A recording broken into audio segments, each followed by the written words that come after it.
हम लोग का चैप्टर नंबर 10 खत्म हो गया था। हम लोग पढ़ेंगे चैप्टर नंबर 11। तो बनाओ, लिखो चैप्टर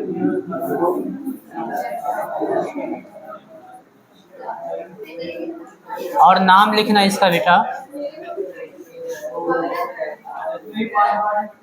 नहीं, ये चैप्टर छोटा है, एक ही बार में पढ़ लेंगे। ज़्यादा से ज़्यादा 5-6 दिन का चैप्टर है बस। बहुत ज़्यादा पढ़ोगे तो यानी इसी महीने में ख़त्म हो जाएगा। डुअल नेचर ऑफ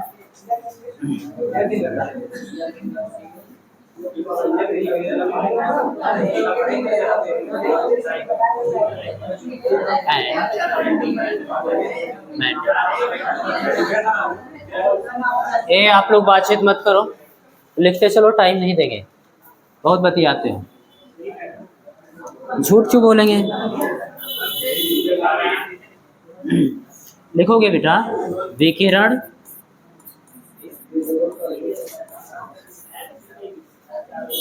तथा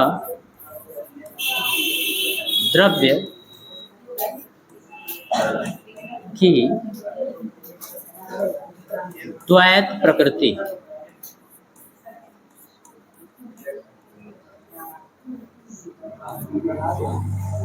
विकिरण तथा द्रव्य की द्वैत प्रकृति, ये आपका बेटा चैप्टर 11 है, ठीक है। और शायद ये अकेले 6 नंबर का है, छोटा सा चैप्टर है। बात समझ में आ रही है? बढ़िया चैप्टर, आसान चैप्टर है। इसमें 2 चीज़ बहुत इंपॉर्टेंट है, आइंस्टीन का प्रकाश वैद्युत प्रभाव समीकरण और दूसरा डी ब्रॉगली वेव इक्वेशन। उनका जो तरंग का समीकरण होगा या तरंग संबंधी जो वेवलेंथ का इक्वेशन होगा वो, ठीक है ना, ये इंपॉर्टेंट है। बाकी सारी चीज़ें भी हैं। चल लिख ले बेटा। चैप्टर का नाम समझ लो फटाफट, फिर चैप्टर स्टार्ट करते हैं। चैप्टर के नाम में क्या है? विकिरण तथा द्रव्य की द्वैत प्रकृति। विकिरण का मतलब तरंग से, किससे बेटा? द्रव्य का मतलब कण से। बात का समझना। तो कभी कभी ये देखा गया कि तरंग, द्वैत प्रकृति का मतलब समझना बेटा, द्वैत प्रकृति का मतलब दोहरी प्रकृति। बात समझ में आ रही है? दोहरा नेचर इसका है। जैसे आप समझिए गांव में बोला जाता होगा कि अरे यार वो 2 मुँहे आदमी है, उनसे बात कौन करेगा, बोलते नहीं, यानी उनका डुअल नेचर है। आपके सामने आपकी तरह बतियाएंगे, दूसरे के सामने दूसरे की तरह।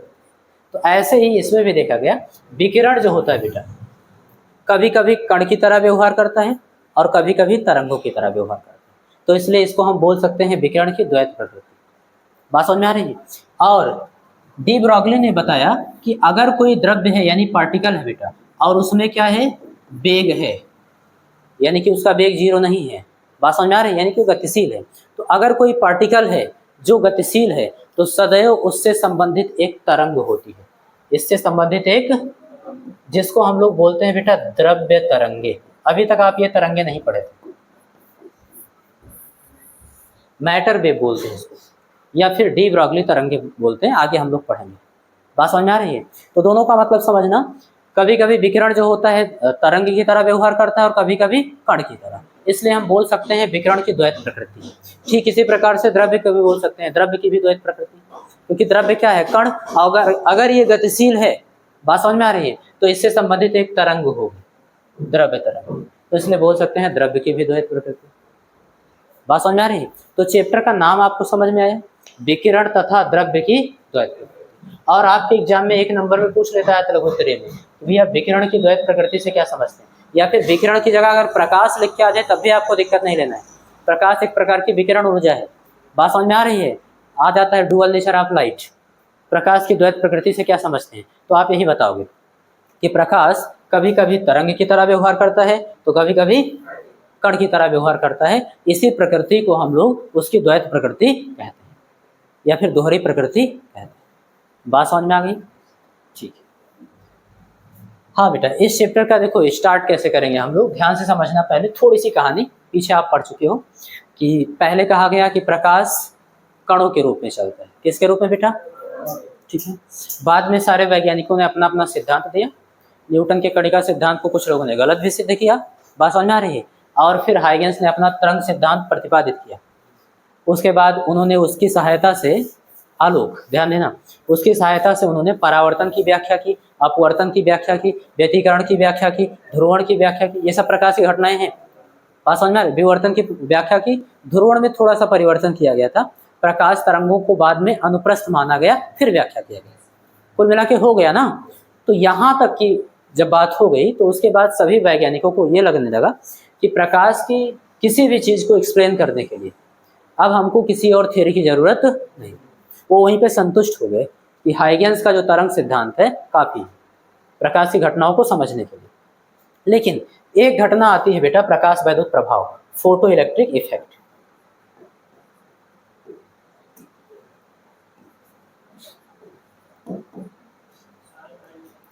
इलेक्ट्रिक इफेक्ट,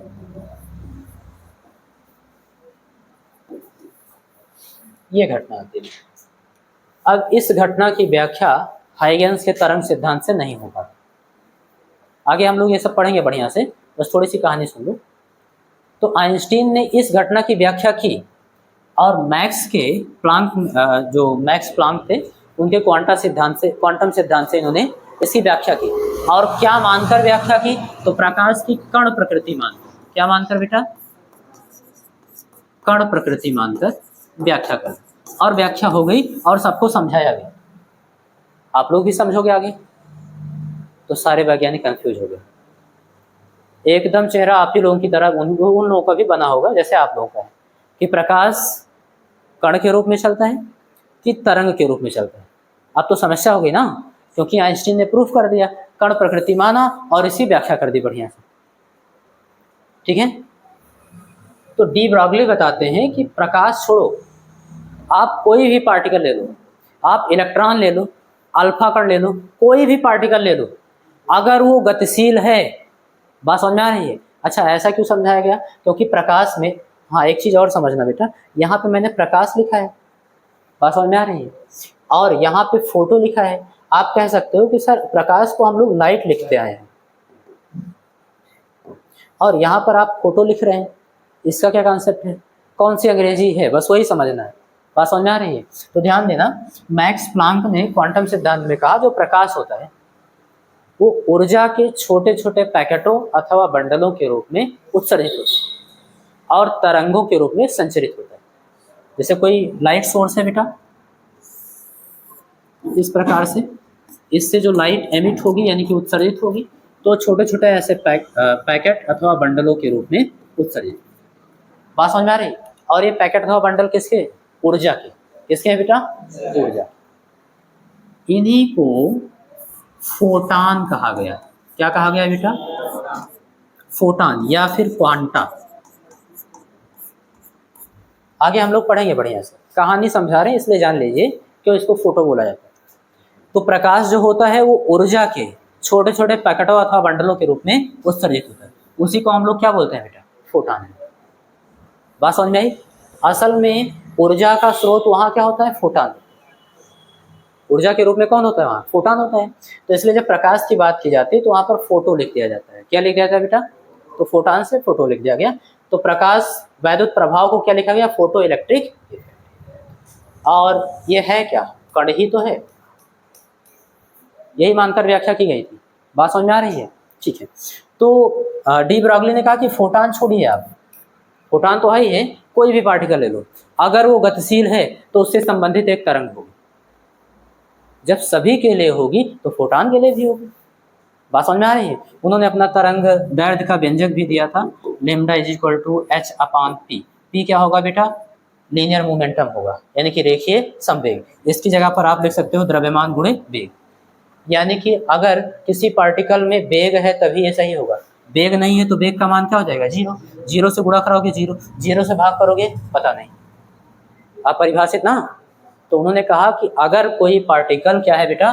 गतिशील है, यहाँ पे मैंने लिखा था v does not equal to zero, v तब उससे संबंधित एक तरंग होगी। क्योंकि देखो यहाँ पे संवेग, संवेग का मतलब द्रव्यमान गुणे वेग, ये किससे संबंधित है? तो किसी न किसी कण से संबंधित है। बात समझ में आ रही है? तभी तो द्रव्यमान होगा। अच्छा, ये किससे संबंधित है? ये किसी न किसी तरंग से संबंधित है। तो उन्होंने बताया कि यम द्रव्यमान का b वेग से गतिशील जो कण होगा बेटा, उससे संबंधित जो तरंग होगी उसकी तरंग दैर्ध्य ये होगी।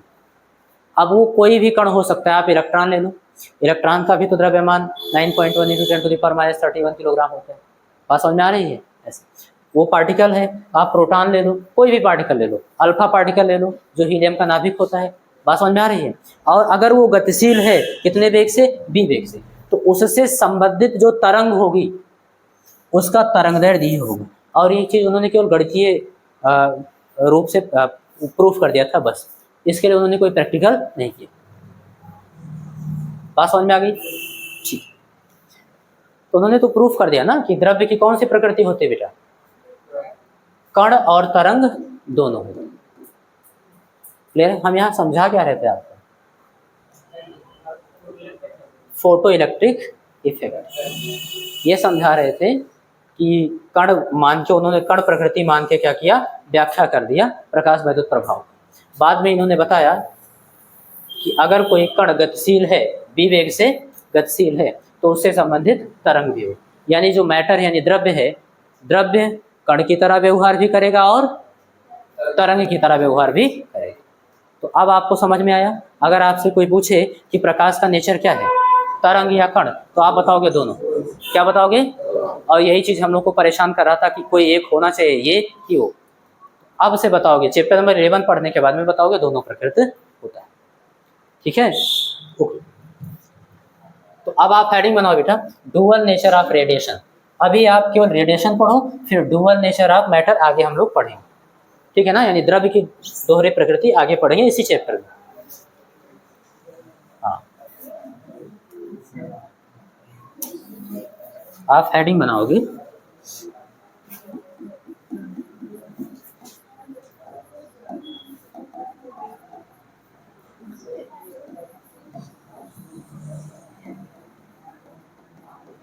Dual nature of radiation.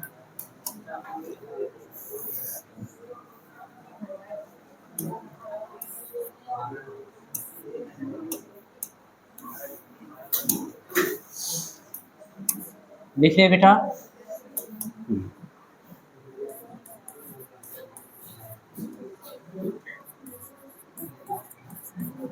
विकिरण की द्वैत प्रकृति।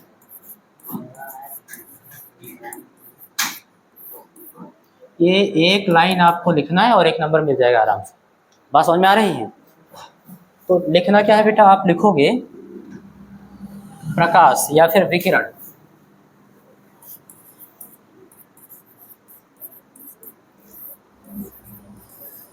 कभी तरंग तो कभी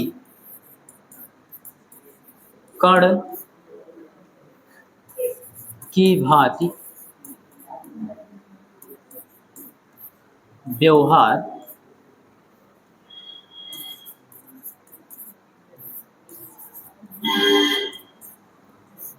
करती है, व्यवहार करता है। बात समझ में आ रही है बेटा? जो विकिरण है कभी तरंग तो कभी कण की भांति व्यवहार करता है। इस प्रकृति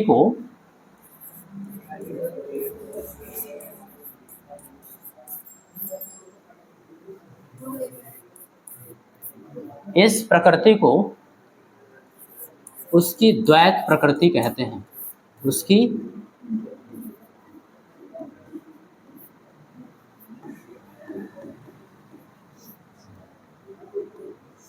द्वैत प्रकृति कहते हैं। ये चीज बेटा ऐसे ध्यान। अच्छा, अगर प्रकाश लिख के आया तो कोई दिक्कत नहीं, विकिरण के बाद आप ब्रैकेट में ऐसे प्रकाश भी लिख सकते हो। प्रकाश एक प्रकार की विकिरण ऊर्जा है।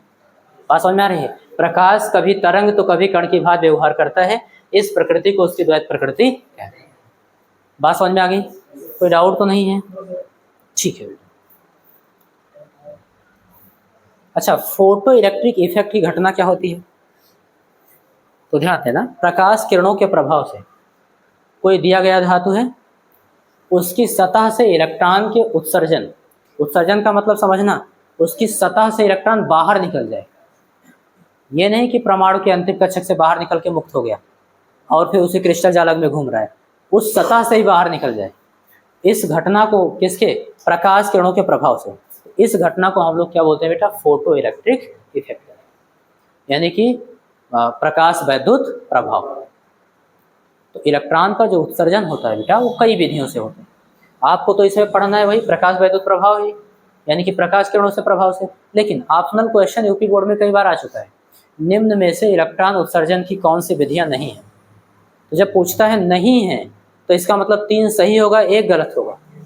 तो आप कम से कम विधियां तो जानो, कितने विधि से हम इलेक्ट्रॉन को उत्सर्जित करा सकते हैं। नहीं तो आप केवल यही प्रकाश वाला जानोगे कि प्रकाश के प्रभाव से इलेक्ट्रॉन उत्सर्जित कराया सकता है, बाकी सब आपको लगेगा गलत है। बात समझ में आ रही है? तो इसलिए सबसे क्या बेटा, अच्छा ठीक है पहले आप पढ़ लो इलेक्ट्रॉन इमिशन,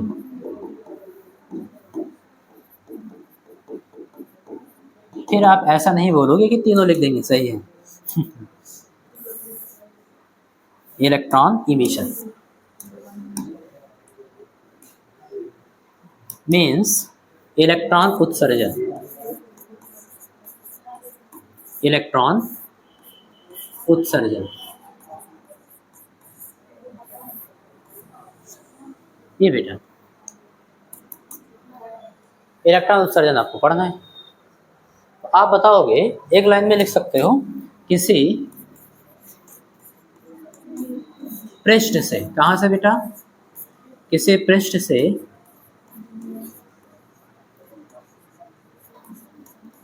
इलेक्ट्रॉनों के मुक्त होकर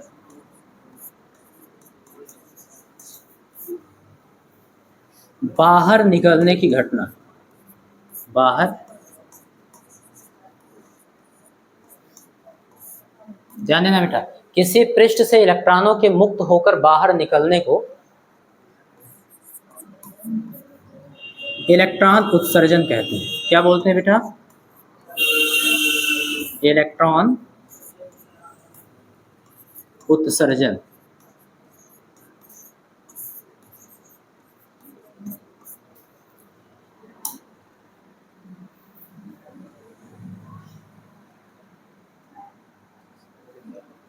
कहते हैं।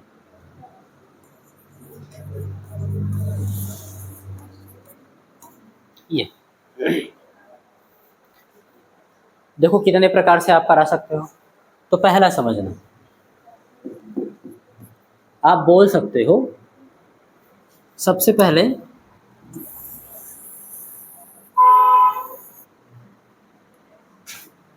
हम लोग ताप से उत्सर्जित कराएंगे बेटा, लिखेंगे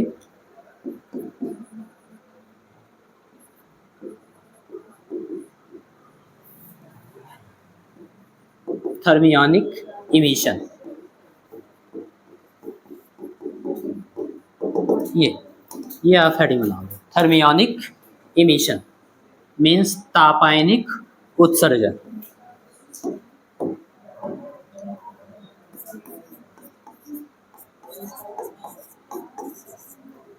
तापायनिक उत्सर्जन। अब मैं बोलूंगा बेटा, आप लोग लिखोगे, है ना, थक गए लिखते लिखते। देखो थर्मियोनिक इमिशन, बोले बेटा, हेडिंग बताओ, यही वाला हेडिंग बनाओ, उतना जगह छोड़ देना लिखने के लिए। लिखो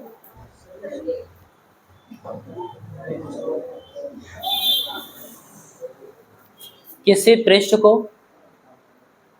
किसी पृष्ठ को उपयुक्त ताप तक,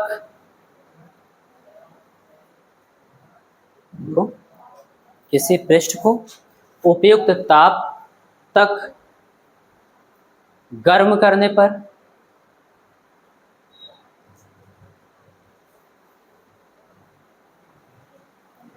उससे इलेक्ट्रॉन बाहर निकलते हैं, उससे इलेक्ट्रॉन बाहर निकलते हैं।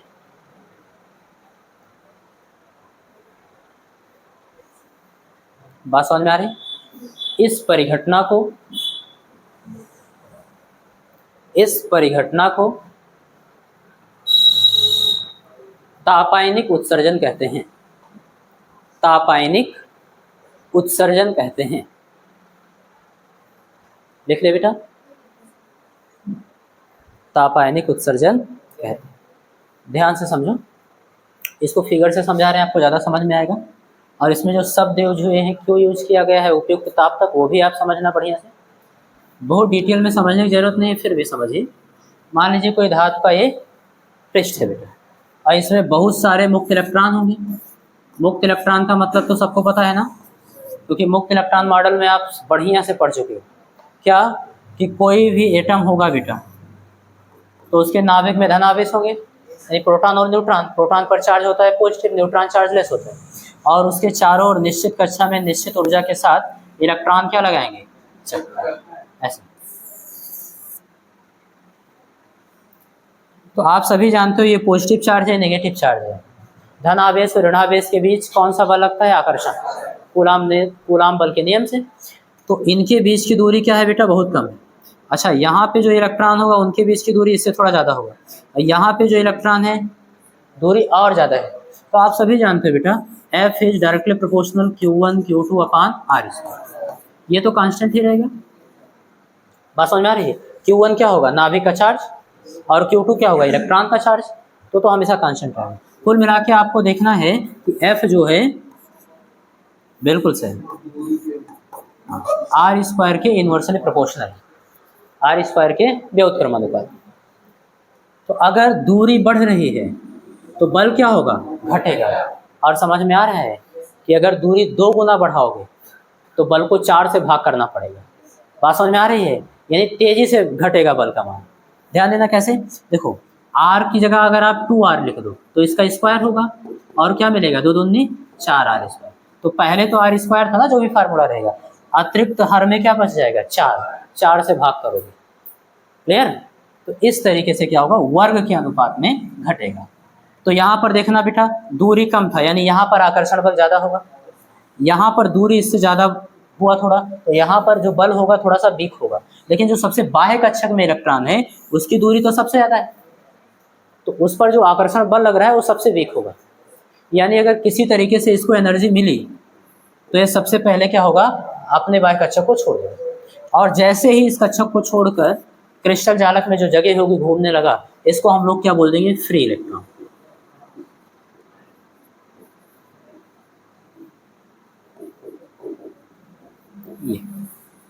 यानी कि फ्री इलेक्ट्रॉन हम तब तक नहीं बोलेंगे बाह्य कक्षक के इलेक्ट्रॉन को जब तक वो फ्री नहीं हो जाता। बात समझ में आ गई? तो ये तो आप जानते हो। और धातु है तो कमरे के टेम्परेचर पर लगभग इसमें 10⁻29 इलेक्ट्रॉन पर मीटर क्यूब होंगे, यानी एकांक आयतन में। बात समझ में आ रही है? 1 मीटर क्यूब आयतन में लगभग इतने इलेक्ट्रॉन तो फ्री होंगे हमेशा। ठीक है, और अब अगर हम इनको एनर्जी दें, और कौन सी एनर्जी यहाँ पर देनी है बेटा, ताप ऊर्जा, यानी कि इसको गर्म किया जाएगा।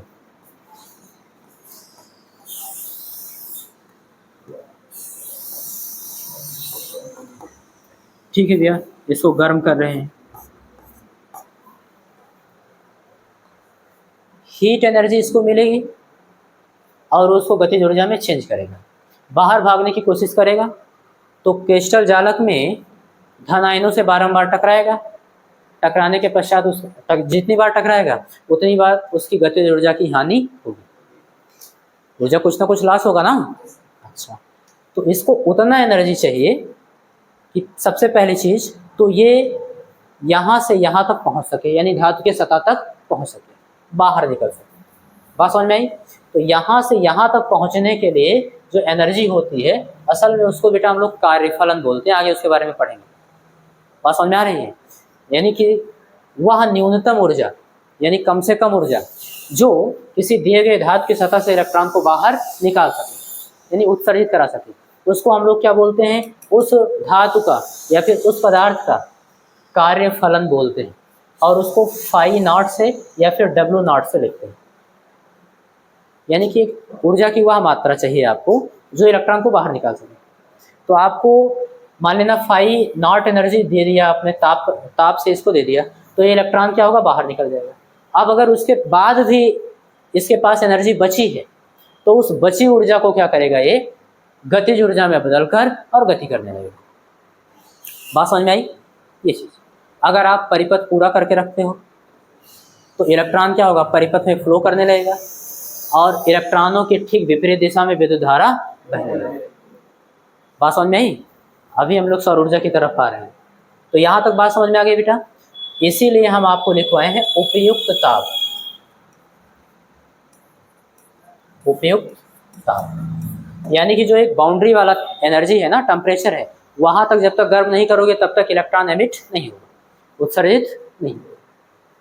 तो कम से कम उतनी एनर्जी आपको देनी होगी, W0 के बराबर। और ये एनर्जी जो होती है बेटा अलग अलग धातुओं के लिए अलग अलग होती है। बात समझ में आ रही है?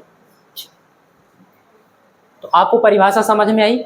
मैंने कहा कि यदि हम किसी पृष्ठ को उपयुक्त ताप तक गर्म करते हैं तो उससे इलेक्ट्रॉन बाहर निकलने लगते हैं, यानी उसके पृष्ठ से इलेक्ट्रॉन बाहर निकलने, और इसी घटना को हम लोग क्या बोलते हैं बेटा, तापायनिक उत्सर्जन। बात समझ में आ गई? नाम से समझना। अच्छा, ये आपको लिखने के लिए नहीं आएगा, ऑप्शनल के लिए पूछ सकता है, इसलिए नाम से याद रखना। तापायनिक का मतलब ताप देकर हम लोग क्या करेंगे, इलेक्ट्रॉन को उत्सर्जित कराएंगे। अच्छा, दूसरा आपको पढ़ना है बेटा फील्ड इमिशन।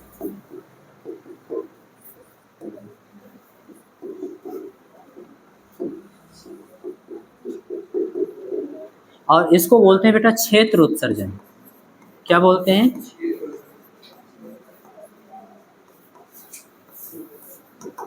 ये हेडिंग बनाओ।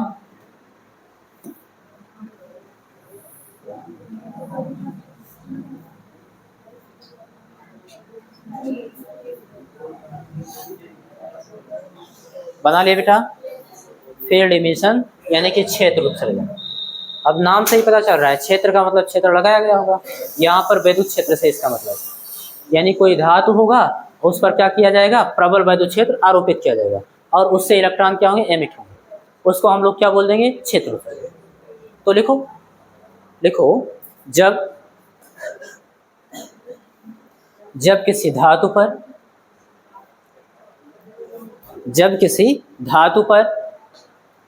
प्रबल विद्युत क्षेत्र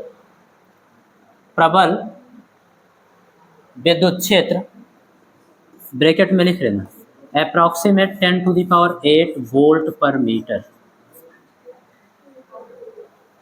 ठीक है ना? अब विद्युत क्षेत्र तो बढ़िया से पढ़ ही चुके हो। मैंने कहा यदि क्या लिखे हो बेटा आप लोग, जब, है ना, जब किसी धातु पर प्रबल विद्युत क्षेत्र लगभग 10⁸ वोल्ट पर मीटर आरोपित किया जाता है,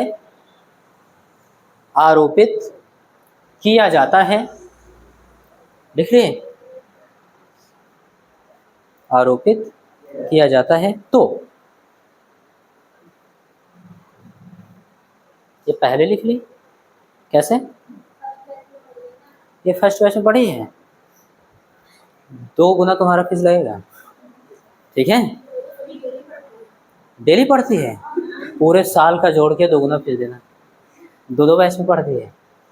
क्या लिखे बेटा, जब किसी धातु पर प्रबल विद्युत क्षेत्र लगभग 10⁸ वोल्ट पर मीटर आरोपित किया जाता है तो उसके पृष्ठ से इलेक्ट्रॉन उत्सर्जित होने लगते हैं। लिख लिए? अरे परेशान मत रहो, लेंगे नहीं, तब से देख रही है। अच्छा, 2 गुना फीस देखे, काल से 1 के बैच में पढ़ा। क्या लिखे बेटा? अच्छा, आप ये सब तो नहीं लिखने लगे जो हम बता रहे हैं? एक बार हम लोग के साथ एकदम हुआ था ऐसे सेम, हम लोग बहुत बढ़िया से लिख रहे थे और सर जी बोल रहे थे, उतने में सर जी का फ़ोन आ गया। आज भी मुझे याद है, सर जी के रिंगटोन लगा रहते हैं, राधा कृष्ण की, ज्योति अलौकिक, ऐसे करके, ऐसे सर में उन्होंने फ़ोन उठाया, कहा हेलो, हम लोगों ने लिख दिया हेलो, हम लोग क्या पता, फिर हम लोग देखने लगे सर को तो वही चीज़ पूछा, ये सब तो नहीं लिखने लगे आप लोग। जब क्या लिखे बेटा, जब किसी धातु के पृष्ठ पर प्रबल विद्युत क्षेत्र 10⁸ वोल्ट पर मीटर आरोपित किया जाता है तो उससे इलेक्ट्रॉन उत्सर्जित होने लगते हैं। इस परिघटना को, देखो इस परिघटना को क्षेत्र उत्सर्जन कहते हैं।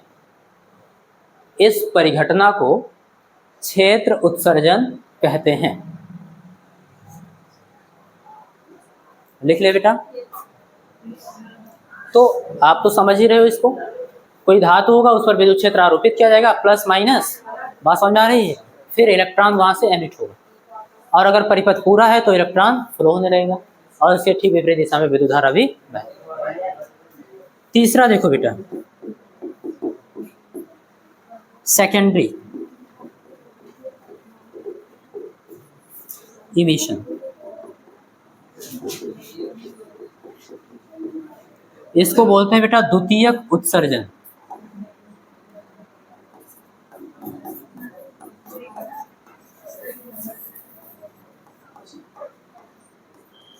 द्वितीयक उत्सर्जन, ये हेडिंग बना।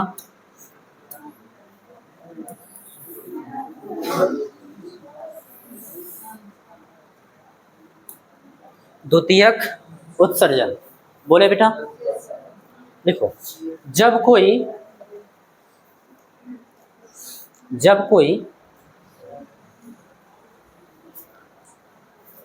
अति ऊर्जित, इसका मतलब समझना अधिक ऊर्जा वाला, बस बात समझ में आ रही है। हाँ, तो जब कोई अति ऊर्जित इलेक्ट्रॉन लिख लिए, क्या हुआ, बात देखिए, इसीलिए कहते हैं 2 बैच में ना पढ़ा करो, एक आध शब्द तो इधर उधर हो ही जाता है ना। अब वो थोड़े लिए हैं कि एक वही देख के बोलेंगे जो लिखा है। क्या लिखे बेटा, जब कोई अति ऊर्जित इलेक्ट्रॉन, ब्रैकेट में लिख लेना बेटा प्राइमरी यानी कि प्राथमिक, इस इलेक्ट्रॉन को प्राथमिक बोलते हैं। क्या बोलते हैं, प्राथमिक इलेक्ट्रॉन। अभी समझाता हूँ, द्वितीयक भी होगा अभी, ठीक है। तो आपने क्या लिखा, जब कोई अति ऊर्जित इलेक्ट्रॉन किसी पृष्ठ पर आपतित होता है, पृष्ठ पर आपतित होता है, तो पृष्ठ से द्वितीयक इलेक्ट्रॉन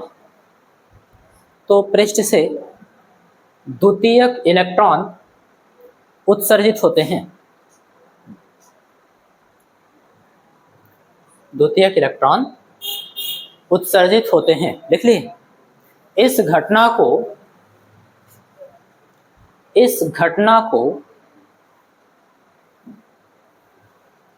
द्वितीयक उत्सर्जन कहते हैं। इस घटना को द्वितीयक उत्सर्जन कहते हैं। ध्यान देना बेटा, इसको भी समझ लो।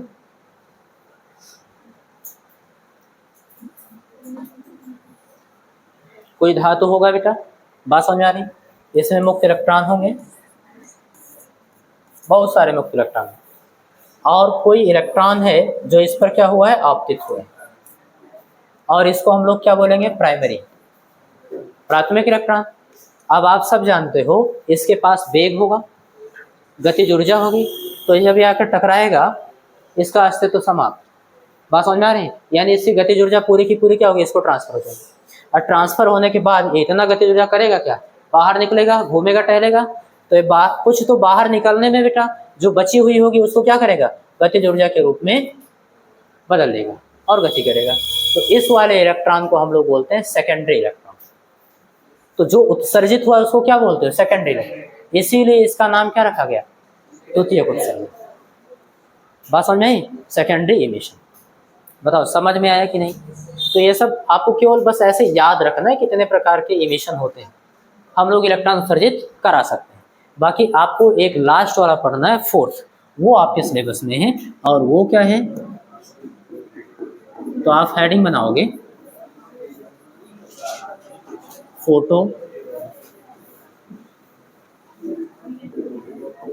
Photo electric emission.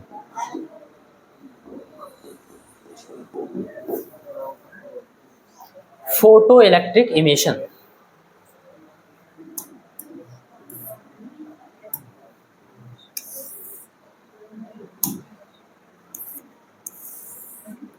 ये बेटा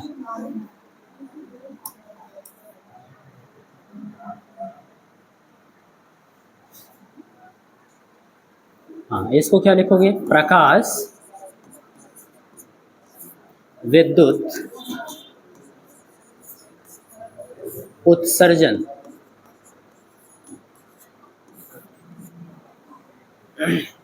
लिख ले बेटा।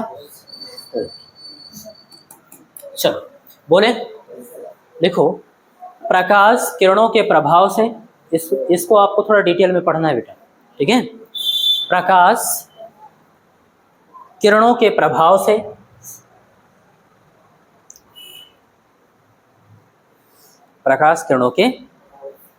से किसी दिए गए धातु की सतह से,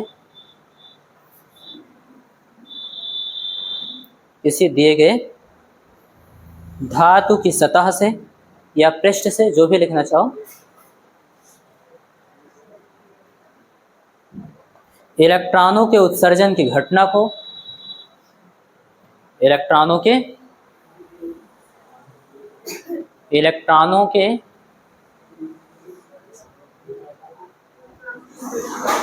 उत्सर्जन की घटना को, क्या हुआ दोबारा बोलना पड़ेगा, मैं रिपीट कर रहा हूं।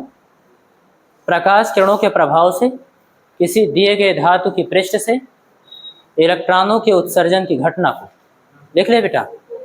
प्रकाश विद्युत उत्सर्जन, प्रकाश विद्युत उत्सर्जन,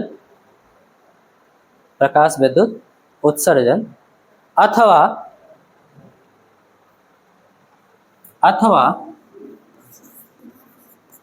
प्रकाश वैद्युत प्रभाव, यानी कि फोटो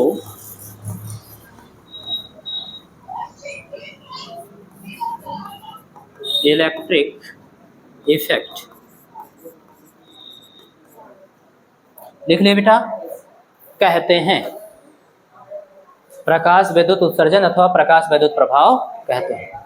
और ये याद रखना इंपॉर्टेंट है, दो चीज यहाँ पर इंपॉर्टेंट है आपके एग्जाम के लिए, एक तो ये प्रकाश वैद्युत प्रभाव और एक ये विकिरण की द्वैत प्रकृति।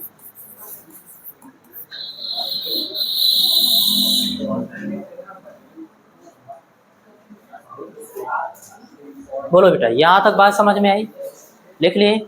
अब ध्यान देना, जो इलेक्ट्रॉन उत्सर्जित होता है उसको भी कुछ कहते हैं यहाँ पर। जैसे यहाँ पर जो इलेक्ट्रॉन उत्सर्जित होता था उसको तापायन बोलते थे। जैसे ये सब हमको पढ़ना नहीं है, तो बस केवल आपको बता दिए कि क्या होता है, इसके बारे में थोड़ा सा पढ़ लो क्योंकि ये सब यूज होंगे।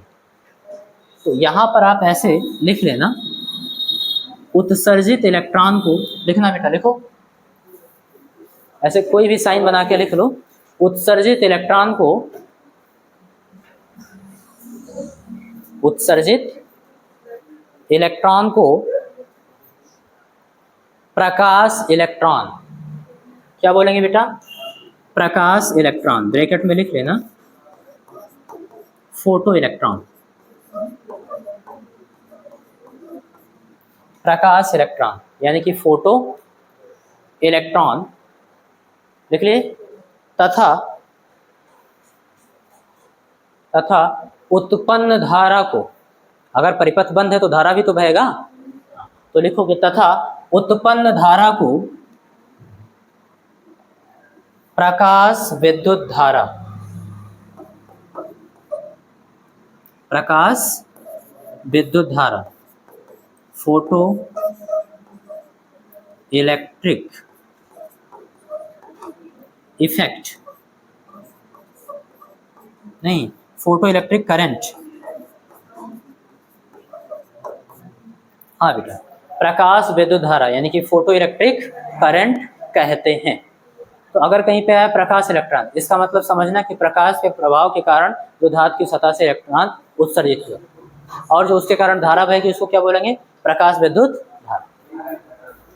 बोलो बात समझ में आया? आज इतना ही पढ़ेंगे, इसके बाद हम लोग कल पढ़ेंगे, ठीक है।